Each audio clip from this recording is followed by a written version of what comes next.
ओम नमः शिवाय, हर हर महादेव। देख लेते हैं नो कॉन्टैक्ट सिचुएशन में आपके लिए क्या रीडिंग्स आ रही है एनर्जीज को क्लेम करने के लिए। Kindly do like, share and subscribe the channel and comment 1359 I strongly claim this energies for personal readings check the pinned comment। अब कृपया अपने पार्टनर के बारे में सोचें जिसके साथ आप नो कॉन्टैक्ट सिचुएशन में है। ओम नमः शिवाय, हर हर महादेव।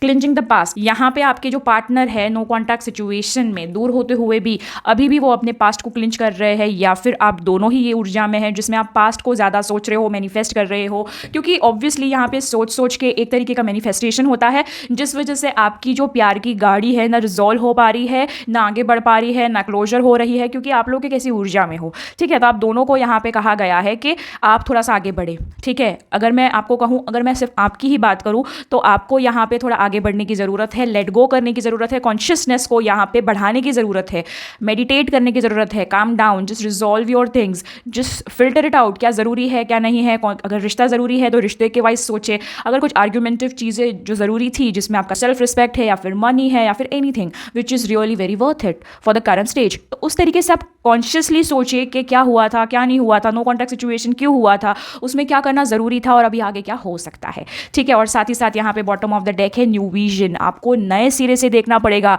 एक अलग पॉइंट ऑफ व्यू से देखना पड़ेगा ये सारी चीज़ों को, और समझनी पड़ेगी तब जाके अगर आप अपने पार्टनर को भी टच में आते हो या फिर उनसे बात करते हो, अगर या फिर एक रेजोल्यूशन लाने की कोशिश करते हो या फिर क्लोजर लाने की कोशिश करते हो, तो आपको न्यू विजन के साथ जाने की ज़रूरत है with all the consciousness within you. ठीक है, आपको यहाँ पे सिर्फ पास्ट को ही रगड़ते रहोगे या फिर उसको लूप पे करते रहोगे तो वो सारी चीज़ें आपके यहाँ पे मेंटली इफेक्ट होगी और वो शारीरिक भी असर होगी। ठीक है, तो यहाँ पे मेंटल हेल्थ और फिजिकल हेल्थ दोनों के लिए ही हानिकारक है। ऊपर से आपके जो इमोशंस यहाँ पे हर्ट हो रहे हैं वो अलग। ठीक है, एंड उसी वजह से आप यहाँ पे प्रोफेशन में या फिर अपने काम में, करियर में ध्यान नहीं दे पा रहे हो। तो ऐसे बहुत सारी चीज़ें हैं जो अफेक्ट होती हैं अपने लाइफ में। ठीक है, तो you need to think with all the consciousness within you, with a new vision, without getting biased and self obsessed. ठीक है, तो ये थी आपकी रीडिंग। एनर्जीज को क्लेम कर ले। अब मिलते हैं अगली रीडिंग पर। हर हर महादेव।